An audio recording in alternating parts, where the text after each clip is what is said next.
പ്രിയമുള്ളവരെ, നമസ്കാരം. നമ്മൾ ഏതാണ്ട് ഒരു 6-7 മാസത്തിന് ശേഷം നിങ്ങളുടെ മുമ്പിൽ വരികയാണ്. കഴിഞ്ഞ 2025 ആഗസ്റ്റ് മാസത്തോടു കൂടിയാണ് നമ്മൾ 39ാമത്തെ നക്ഷത്രഗണത്തെ പറ്റി മാനത്തേക്കൊരു കിളിവാതിൽ എന്ന പരമ്പരയുടെ 80ാമത്തെ ഭാഗം നിങ്ങളുടെ മുമ്പിൽ അവതരിപ്പിച്ചത്. നമ്മളിന്ന് വീണ്ടും 39 കഴിഞ്ഞ് 40ാമത്തെ ഗണത്തിൻ്റെ വിവരങ്ങളുമായിട്ട് നിങ്ങളുടെ മുമ്പിൽ വന്നിരിക്കുകയാണ്. 40ാമത്തെ ഗണം ഹെർക്യൂലസ് എന്ന ഗണമാണ്. അത് യഥാർത്ഥത്തിൽ റോമൻ പുരാണങ്ങളിലെ നായകനാണ് ഹെർക്യൂലസ്. ആ റോമൻ പുരാണങ്ങളിലെ നായകനെ ഗ്രീക്ക് പുരാണങ്ങൾ ഏറ്റെടുത്താണ് ഹെർക്യൂലസ് എന്ന പേരിൽ. പക്ഷെ അവിടെയും കൊണ്ട് നിൽക്കുന്നില്ല. ഹെർക്യൂലസ് എന്ന ഗണം യഥാർത്ഥത്തിൽ ബാബിലോണിയക്കാരുടെ കാലത്തുള്ള ഗണമാണ്. ആ കാലത്ത് മുതൽ ഉള്ള ഒരു ഗണത്തെയാണ് പിൽക്കാലത്ത് റോമൻകാരേറ്റെടുത്തു. റോമൻകാരുടെ ആ നായകനെ ഗ്രീക്കുകാരേറ്റെടുത്തിട്ട് ഒരു പൂർണ്ണ ഗണമായിട്ട് കണക്കാക്കിയത്. അത് 2-ാം നൂറ്റാണ്ടിലെ ടോളമിയുടെ അൽമജസ്റ്റിൽ ഉണ്ടായിരുന്ന 48 നക്ഷത്രഗണ പട്ടികയിൽ ഒരു ഗണമായി പരിഗണിക്കപ്പെട്ടു. അത് പിന്നീട് 1922 ഇന്റർനാഷണൽ ആസ്ട്രോണമിക്കൽ യൂണിയൻ നക്ഷത്രഗണങ്ങളുടെ പൂർണ്ണമായ പട്ടിക പരിശോധിച്ച് പഴയ കാലത്തെ തെറ്റുകളൊക്കെ തിരുത്തി ആവശ്യമില്ലാത്തവയെ പെറുക്കിക്കളഞ്ഞ് പുതിയവയെ കൂട്ടിച്ചേർത്ത് അങ്ങനെ മൊത്തം ഖഗോളത്തിൽ അല്ലെങ്കിൽ നാം കാണുന്ന തലക്ക് മുകളിലുള്ള ആകാശത്തിൽ കാണാൻ കഴിയുന്ന 88 നക്ഷത്രഗണങ്ങളെ തരംതിരിച്ചു വെച്ചു. അത് 1922 ആ തരംതിരിവിന് നേതൃത്വം കൊടുത്തത് ബെൽജിയംകാരനായ ഡെല്ലാപോർട്ട് എന്ന ഒരു വാനനിരീക്ഷകനായിരുന്നു. അദ്ദേഹം ആകാശത്തെ 88 ഭാഗങ്ങളായി വേലികെട്ടി തിരിച്ച് ഓരോ ഭാഗത്തും അവയുടെ വലുപ്പത്തിനനുസരിച്ച് കൃത്യമായ അതിരുകൾ ഉണ്ടാക്കി. അങ്ങനെ ഉണ്ടാക്കിയ ഗണങ്ങളിൽ ഒന്നാണ് നമ്മുടെ ഹെർക്യൂലസ്. ഹെർക്യൂലസ് ഒരു വലിയ ഗണമാണ്. ഏതാണ്ട് 1222 ചതുരശ്ര ഡിഗ്രി വ്യാപിച്ച് കിടക്കുന്ന ഗണം. പക്ഷേ അതിൽ പറയപ്പെട്ട നക്ഷത്രങ്ങളൊന്നും അതിലില്ല. അതിലെ അൽഫ തന്നെ കാന്തിമാനം 4ആണ്. അപ്പോൾ 4-ൽ കൂടുതൽ കാന്തിമാനം അല്ലെങ്കിൽ 4-ൽ കൂടുതൽ പ്രകാശമുള്ള നക്ഷത്രങ്ങൾ അതിൽ വളരെ കുറവാണ്. ബാക്കിയുള്ളതൊക്കെ അതിൽ കുറഞ്ഞ നക്ഷത്രങ്ങളാണ്. എങ്കിലും അതിൽ ഒരുപാട് വിദൂര വസ്തുക്കളുണ്ട്. ഡീപ് സ്കൈ ഒബ്ജക്റ്റുകൾ ധാരാളമുണ്ട്. അതുകൊണ്ടാണ് നമ്മൾ ഹെർക്യൂലസ് ഗണത്തെ 40ാമത്തെ നക്ഷത്രഗണമായിട്ട് നിങ്ങളുടെ മുമ്പിൽ അവതരിപ്പിക്കുന്നത്. നമ്മൾ തുടക്കത്തിൽ പറഞ്ഞ കാര്യം നിങ്ങൾക്കിപ്പോൾ ഓർമ്മയുണ്ടാവുക എന്ന് കരുതുന്നു. 88 നക്ഷത്രഗണങ്ങളും നിങ്ങൾക്ക് വേണ്ടി അവതരിപ്പിക്കാനാണ് ആഗ്രഹിക്കുന്നത്. എത്രത്തോളം പോകുമെന്നറിയില്ല. എന്നാലും ഇപ്പോൾ കഴിഞ്ഞ ആഗസ്റ്റിന് ശേഷം 40ാമത്തെ നക്ഷത്രഗണമായിട്ട്, അതായത് 81ാമത്തെ മാനത്തേക്കൊരു കിളിവാതിലിൻ്റെ എപ്പിസോഡായിട്ട് ഭാഗമായിട്ട് നിങ്ങളുടെ മുമ്പിൽ ഞാൻ വന്നിരിക്കുകയാണ്. ഇതിനു മുമ്പുണ്ടായിരുന്ന നക്ഷത്രഗണങ്ങൾക്ക് മുമ്പുണ്ടായിരുന്ന ജ്യോതിശാസ്ത്രത്തെ പറ്റിയുള്ള മറ്റ് എപ്പിസോഡുകളിലൊക്കെ എല്ലാം യൂട്യൂബിലുണ്ട്. താല്പര്യമുള്ളവർ മുഴുവനും അതിൽ നിന്ന് കാണാം. ഇനിയും നക്ഷത്രഗണങ്ങൾ മാത്രം താല്പര്യമുള്ളവർക്ക് മാനത്തേക്കൊരു കിളിവാതിൽ എന്ന് മലയാളത്തിൽ യൂട്യൂബിൽ അടിച്ചു കൊടുത്ത് അതിൻ്റെ ഭാഗം നമ്പർ കൊടുത്തു കഴിഞ്ഞാൽ ആ ഗണം നിങ്ങളുടെ മുമ്പിൽ പ്രത്യക്ഷപ്പെടും. അതുകൂടെ മനസ്സിലാക്കണം, മുഴുവനും കാണാനുള്ള ശ്രമം നടത്തണം. കാണുന്നവർ ഇത് മറ്റുള്ള താല്പര്യമുള്ള മുഴുവൻ ആളുകൾക്കും ഷെയർ ചെയ്യണം എന്ന് മാത്രം അഭ്യർത്ഥിച്ചുകൊണ്ട് വാക്കുകൾ അവസാനിപ്പിക്കുകയാണ്. നമ്മൾ 40ാമത്തെ ഗണമായ ഹെർക്യൂലസിലേക്ക് കടക്കുന്നു. 81ാമത്തെ എപ്പിസോഡിലേക്ക് കടക്കുന്നു. മാനത്തേക്കൊരു കിളിവാതിലിൻ്റെ. ഇനിയും നിങ്ങളുടെ സഹകരണം ഉണ്ടാവണം എന്ന് മാത്രം വീണ്ടും അഭ്യർത്ഥിച്ചുകൊണ്ട് നിർത്തുന്നു. നമസ്കാരം. റോമൻ പുരാണങ്ങളിലെ നായകനായ ഹെർക്കുലസ് എന്ന ബിംബത്തെ ഗ്രീക്ക് പുരാണങ്ങൾ ഏറ്റെടുത്തതാണ്.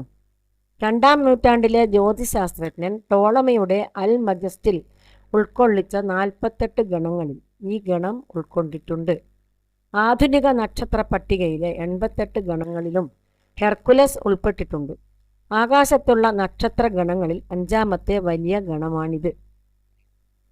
ഹെർക്കുലസ് എന്ന ഗണം ഡ്രാക്കോ, ബൂട്ടസ്, കൊറോണ, ബോറിയാലിസ്, ഒഫ്യൂക്കസ്, സർപ്പൻസ്കാപുട്ട്, അക്യുല, സഗിറ്റ, വൾപെക്കുല, ലൈറ തുടങ്ങിയ ഉത്തര ഖഗോള ഗണങ്ങളുടെ മധ്യത്തിൽ സ്ഥിതി ചെയ്യുന്നു. ഏതാണ്ട് 1225.1 ചതുരശ്ര ഡിഗ്രി സ്ഥലത്ത് വ്യാപിച്ചു കിടക്കുന്ന ഈ ഗണത്തിൻ്റെ അതിരുകൾ യുജിൻ ഡെല്ലപ്പോർട്ട് എന്ന ബെൽജിയൻ ശാസ്ത്രജ്ഞനാണ് 1922 തിരിച്ചത്. വിഷുവാംശം 16 മണിക്കൂർ 26 സെക്കൻഡിനും 18 മണിക്കൂർ 57 മിനിറ്റ് 49 സെക്കൻഡിനും ഉത്തര അക്ഷാംശം 3.67 ഡിഗ്രിക്കും 51.32 ഡിഗ്രിക്കും ഇടയ്ക്കാണ് ഈ ഗണത്തിൻ്റെ ഖഗോള സ്ഥാനം. 1ഉം 2ഉം കാന്തിമാനത്തിൽ പ്രകാശിക്കുന്ന നക്ഷത്രങ്ങൾ ഹെർക്കുലസ് ഗണത്തിൽ ഇല്ല. 4ാം കാന്തിമാനത്തിൽ പ്രകാശം കുറഞ്ഞവയാണ് അധികവും. Alpha Hercules triple star system Rasalgethi. ഇത് 3 നക്ഷത്രങ്ങളുടെ ഒരു കൂട്ടമാണ്. ചെറിയ ടെലിസ്കോപ്പ് കൊണ്ട് വേർതിരിച്ച് കാണാം. ചിത്രത്തിൽ കാണാം. ദൂരം ഭൂമിയിൽ നിന്നും 359 പ്രകാശവർഷം. പ്രൈമറി ഒരു ക്രമരഹിത ഭീമൻ ചരനക്ഷത്രം. കാന്തിമാനം 4ൽ നിന്നും 3ലേക്ക് കടന്നു. ആൽഫയ്ക്ക് സൂര്യൻ്റെ 400 ഇരട്ടി വലിപ്പമുണ്ട്. ഇതിൻ്റെ സെക്കൻഡറി ഒരു സ്പെക്ട്രോസ്കോപ്പിക് നക്ഷത്രം കൂടിയാണ്. ഒഫ്യൂക്കസ് ഗണത്തിലെ ആൽഫ ഒഫ്യൂക്കസ് റാസൽ ഹേഗ് ഈ നക്ഷത്രത്തിൽ നിന്നും വെറും 5.6 ഡിഗ്രി ദൂരത്തിലാണ്. ഖഗോളത്തിൽ ഏറ്റവും അടുത്തുള്ള 2 ആൽഫ നക്ഷത്രങ്ങളാണിവ. ബീറ്റ ഹെർക്കുലസ് എന്ന കൊർണേഫോറസ് ആണ് ഹെർക്കുലസിലെ ഏറ്റവും പ്രകാശമേറിയ നക്ഷത്രം. ഡെൽറ്റ ഹെർക്കുലസ് ഇരട്ട നക്ഷത്രം. പ്രൈമറി നീല നിറത്തിലും കാന്തിമാനം 3.1, ദൂരം 78 പ്രകാശവർഷം. ഇതിൻ്റെ കൂട്ടുനക്ഷത്രം ഒരു ദൃശ്യ ഇരട്ടയാണ്. കാന്തിമാനം 8.2. സെറ്റ ഹെർക്കുലസ് ഒരു ഇരട്ട നക്ഷത്രം. ഈ നക്ഷത്രങ്ങൾ 2025 ഏറ്റവും അടുത്തു വരികയുണ്ടായി. ദൂരം 35 പ്രകാശവർഷം. ഒന്ന് മറ്റൊന്നിനെ ചുറ്റുന്ന പീരിയഡ് 34.5 വർഷങ്ങളാണ്. ഇതിലെ പ്രൈമറി മഞ്ഞ നിറത്തിൽ കാന്തിമാനം 2.9 സെക്കൻഡിലും കാന്തിമാനം 5.7 ഓറഞ്ച് നിറത്തിലുമാണ്. ഗാമ നക്ഷത്രം ചെറിയ ടെലിസ്കോപ്പിൽ വേർതിരിച്ച് അറിയാവുന്ന ഒരു ഇരട്ടയാണ്. ഇതിലെ പ്രൈമറി ഒരു വെള്ള ഭീമൻ നക്ഷത്രം. കാന്തിമാനം 3.8, ദൂരം 195 പ്രകാശവർഷം. ഇതിൻ്റെ കൂട്ടനക്ഷത്രം വളരെ വിദൂരത്തിൽ. കാന്തിമാനം 10. ഒരു ചെറിയ ടെലിസ്കോപ്പ് കൊണ്ട് വേർതിരിച്ചറിയാവുന്ന ഒരു ഇരട്ട നക്ഷത്രമാണ് കപ്പ ഹെർക്കുലസ്. ഇതിൻ്റെ പ്രൈമറി കാന്തിമാനം 5 ഉള്ള മഞ്ഞ ഭീമനും ഭൂമിയിൽ നിന്നും 388 പ്രകാശവർഷം ദൂരത്തും സെക്കൻഡറി കാന്തിമാനം 8.3 ഉള്ള 470 പ്രകാശവർഷം ദൂരത്തുള്ള ഓറഞ്ച് ഭീമനുമാണ്. റോ ഹെർക്കുലസ് ബൈനറി നക്ഷത്രം 420 പ്രകാശവർഷം ദൂരത്തും നീല ഭീമനുമാണ്. ഇതിൻ്റെ പ്രൈമറി 4.5 കാന്തിമാനത്തിലും സെക്കൻഡറി 5.5 കാന്തിമാനത്തിലുമാണ്. 95 ഹെർക്കുലസ് എന്ന നക്ഷത്രം 470 പ്രകാശവർഷം ദൂരത്താണ്. ഇതിൻ്റെ പ്രൈമറി ഒരു ഭീമൻ നക്ഷത്രമാണ്. സെക്കൻഡറി ചുവപ്പ് ഭീമൻ 5.7 കാന്തിമാനമാണ്. HAT-P2b നിരവധി നക്ഷത്രങ്ങൾക്ക് ചുറ്റും ഗ്രഹയുധങ്ങൾ പരിക്രമണം ചെയ്യുന്നതായി കണ്ടുപിടിക്കപ്പെട്ടിട്ടുണ്ട്. ഉദാഹരണം 14 ഹെർക്കുലസ് HD 1,49,026, HD 1,54,345, HAT-P2b HD 1,64,922, HD 1,55,358, HD 1,47,506 തുടങ്ങിയവ. ഹെർക്കുലസ് ഗണത്തിലെ വിദൂര വസ്തുക്കൾ. ഉത്തര ഖഗോളത്തിൽ വൃത്താകാരത്തിൽ ഒത്തുചേർന്നിരിക്കുന്ന ലക്ഷക്കണക്കിന് നക്ഷത്രങ്ങളുടെ കൂട്ടമാണിത്. വൃന്ദത്തിന്റെ മധ്യത്തിലെത്തുമ്പോഴേക്കും സ്വന്തം ഗുരുത്വം കൊണ്ട് അവ തിങ്ങി നിറഞ്ഞിരിക്കുകയാണ്. ചിത്രത്തിലേതുപോലെ അവയിൽ എല്ലാ താപനിലയിലും നിറത്തിലും ഉള്ള നക്ഷത്രങ്ങൾ ഉണ്ട്. M92 NGC 6341 എന്ന പേരിലും അറിയപ്പെടുന്ന ഒരു മെസിയർ വസ്തുവാണിത്. 27 ഡിസംബർ 1777 ജോഹാർ അലർട്ട് ബോഡെയാണ് ഇത് കണ്ടുപിടിച്ചത്. ഇതിൻ്റെ പ്രകാശക്കുറവ് കാരണം വാന നിരീക്ഷകർ തൊട്ടടുത്തുള്ള M13 എന്ന ഗോളാകാര വൃന്ദത്തെ മാത്രം നിരീക്ഷിച്ച് ഇതിനെ അവഗണിക്കുകയാണ് പതിവ്. നിരീക്ഷണ കാലാവസ്ഥ നല്ലതാണെങ്കിൽ ഈ വൃന്ദത്തെ വെറും കണ്ണുകൊണ്ട് കാണാൻ കഴിയും. ഹെർക്കുലസ് ഗണത്തിലെ മറ്റൊരു ഗോളാകാര നക്ഷത്ര വൃന്ദമാണ് NGC 6229 എന്ന വൃന്ദം. ഫോട്ടോയിൽ കാണാം. 1787 മെയ് മാസം 12 വില്യം ഹെർഷൽ ആണ് ഇതിനെ കണ്ടുപിടിച്ചത്. ഭൂമിയിൽ നിന്നും ഏകദേശം 100,000 പ്രകാശവർഷം അകലെയായി സ്ഥിതി ചെയ്യുന്നു. AT 2018 കൗ എന്ന സ്ഫോടനം. 16 ജൂൺ 2018 അറ്റ്ലസ് HKD എന്ന ടെലിസ്കോപ്പ് കണ്ടെത്തിയ സൂപ്പർനോവയാണെന്ന് മനസ്സിലായി. സാധാരണ സൂപ്പർനോവയേക്കാൾ 10 മുതൽ 100 വരെ പ്രകാശ കൂടുതൽ ഉണ്ടായിരുന്ന ഒരു സൂപ്പർനോവയാണിത്. ഏതാണ്ട് 200 മില്യൺ പ്രകാശവർഷം അല്ലെങ്കിൽ 60 മില്യൺ പാർസെക് ദൂരത്തിൽ ഹെർക്കുലസ് ഗണത്തിൽ CG 137-068 എന്ന ഗാലക്സിക്ക് സമീപമാണ് ഇത് സംഭവിച്ചത്. ഒരു ടൈപ്പ് 1b സൂപ്പർനോവയായ ഇതിൻ്റെ പ്രകാശം 10 ജൂലൈ 2018 കുറഞ്ഞു വന്നു. ഹെർക്കുലസ് A എന്ന റേഡിയോ സ്രോതസ് ഗണത്തിലെ ശക്തമായ ഒരു റേഡിയോ സ്രോതസ്സാണ്. 2.5 ബില്യൺ സൗരഭാരമുള്ള ഒരു കൂറ്റൻ തമോഗർത്തത്തിന് സമീപമാണ് ഇത് സ്ഥിതി ചെയ്യുന്നത്. ഇതിൽ നിന്നും ചിത്രത്തിൽ കാണിച്ചതുപോലുള്ള ഏതാണ്ട് 1.5 പ്രകാശവർഷം ദീർഘമുള്ള ഒരു വാതക ബഹിർഗമനം സംഭവിക്കുന്നുണ്ട്. ഹെർക്കുലസ് A എന്ന റേഡിയോ സ്രോതസ്സിനടുത്ത് തന്നെയുള്ള ഒരു അതിഭീമൻ തമോഗർത്തമാണിത്. ഇതിന് 2.5 ബില്യൺ സൗരഭാരമുണ്ട്. ഇത്തരം തമോഗർത്തങ്ങൾ പ്രപഞ്ചത്തിൽ ധാരാളമുണ്ട്. നമ്മുടെ ക്ഷീരപഥത്തിൻ്റെ മധ്യത്തിൽ സജിറ്റാരിയസ് A എന്ന പടുകൂറ്റൻ തമോഗർത്തം ഉണ്ട്. 3C345 അഥവാ വലതുവശത്തെ ചിത്രം ഒരു ഫ്ലാറ്റ് സ്പെക്ട്രം റേഡിയോ ക്വാസാർ ആണ്.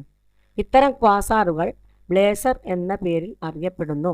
എല്ലാ തരംഗ ദൈർഘ്യത്തിലും വികിരണം ചെയ്യുന്ന ഒരു സൂപ്പർ ലൂമിനൽ ജെറ്റ് ഈ ക്വാസാറിൽ ഉണ്ടെന്ന് കണ്ടെത്തിയിരിക്കുന്നു.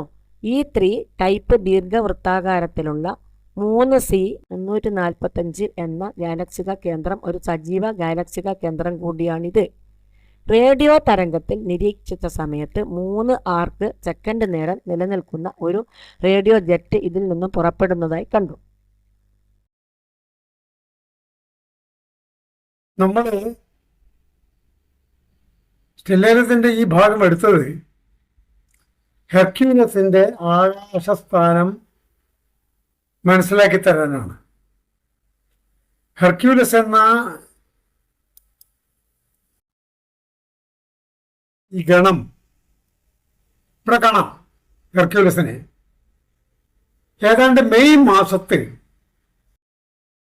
7 മണിയോടുകൂടെ വടക്ക് കിഴക്കൻ ഭാഗത്തെ ആകാശത്ത് ചക്രവാളത്തിൽ പ്രത്യക്ഷപ്പെടും.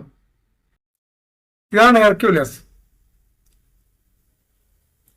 ഇതിൻ്റെ നമ്മൾ പറഞ്ഞു ഇതിന് നക്ഷത്രങ്ങൾ ആൽഫ നക്ഷത്രം വളരെ മങ്ങിയ നക്ഷത്രമായതുകൊണ്ട് ബീറ്റ നക്ഷത്രമാണ് കുറേ കൂടെ പ്രകാശമുള്ള നക്ഷത്രം. അത് 4 കാന്തിമാനത്തിൻ്റെ പ്രകാശം കാണിക്കുന്നു. അപ്പോൾ 4-ാം കാന്തിമാനത്തിലുള്ള ബീജ നക്ഷത്രത്തെ ഇതിൽ ഏറ്റവും പ്രകാശമുള്ള നക്ഷത്രമായിട്ട് കണക്കാക്കിയത്. അങ്ങനെ നോക്കുമ്പോൾ നക്ഷത്രങ്ങളല്ല ഇതിൽ പ്രധാനം, മറിച്ച് നേരത്തെ പറഞ്ഞ പോലെ വിദൂര വസ്തുക്കളാണ്. വിദൂര വസ്തുക്കൾ എന്തൊക്കെയാണെന്ന് നോക്കാം. പ്രധാനമായിട്ടും വിദൂര വസ്തുക്കൾ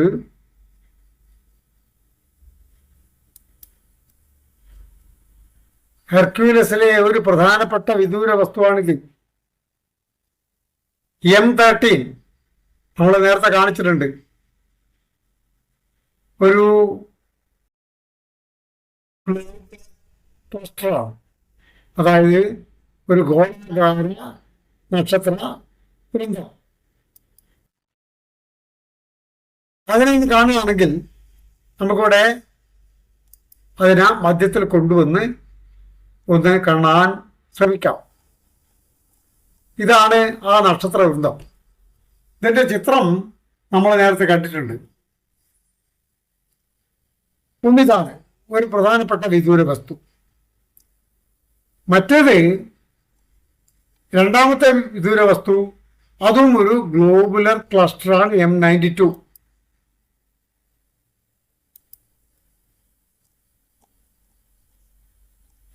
ഇതാണ് M92 എന്ന ഗ്ലോബുലർ ക്ലസ്റ്റർ.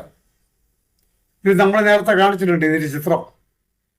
അങ്ങനെ നോക്കുമ്പോൾ പ്രധാനപ്പെട്ട രണ്ട് ഗ്ലോബുലർ ക്ലസ്റ്ററാണ് നമ്മുടെ ഈ ഹെർക്യൂലസ് എന്ന വൃന്ദത്തിൽ കാണാനുള്ളത്. മറ്റ് ഗാലക്സികൾക്ക് വളരെ വിദൂരമായതുകൊണ്ട് അവയെ കാണുക പ്രയാസകരമായിരിക്കും. ഇതിൻ്റെ സ്ഥാനം എവിടെയാണെന്ന് കാണിച്ചു തരാനാണ് നമ്മൾ സ്റ്റെല്ലേറിയത്തിനെ ആശ്രയിച്ചിരിക്കുന്നത്. വടക്ക് കിഴക്ക് ഭാഗത്തായിട്ട്